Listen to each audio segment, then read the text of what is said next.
En quoi les sciences cognitives nous aident-elles dans notre façon d'améliorer l'apprentissage pour adultes?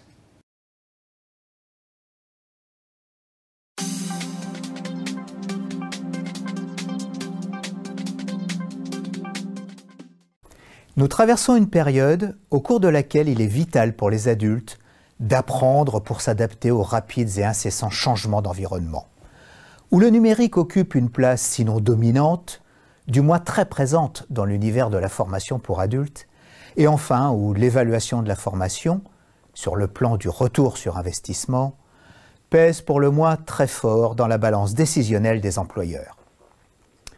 La question à laquelle nous allons tenter de répondre est: en quoi les sciences cognitives nous aident-elles dans notre façon d'améliorer l'apprentissage pour adultes?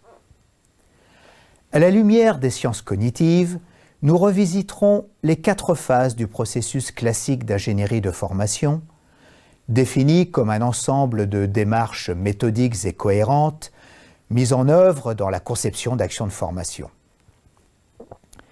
Puis, davantage centrés sur les sciences cognitives, nous interrogerons le concept de l'attention, premier critère de réussite professionnelle et personnelle dans la vie, et si primordial à construire et développer chez l'enfant et le jeune. Mais qu'en est-il pour l'adulte?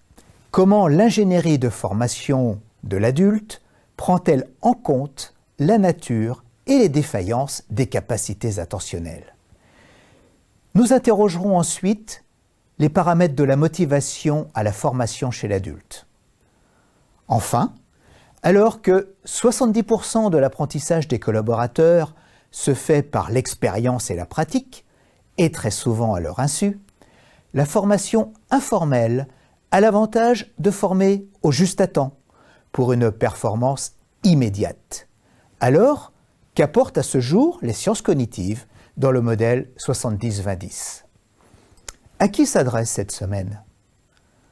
Aux concepteurs ingénieurs pédagogiques, très peu en face-à-face avec les apprenants, parfois pas du tout, mais aussi aux formateurs, essentiellement animateurs, et peu concepteurs, ainsi qu'aux formateurs consultants, à la fois concepteurs et animateurs, et en interface avec le commanditaire et les apprenants.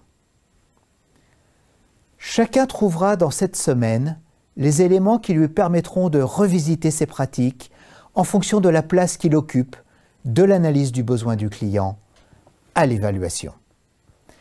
Alors, très bonne semaine et à très vite sur le forum consacré à la formation pour adultes.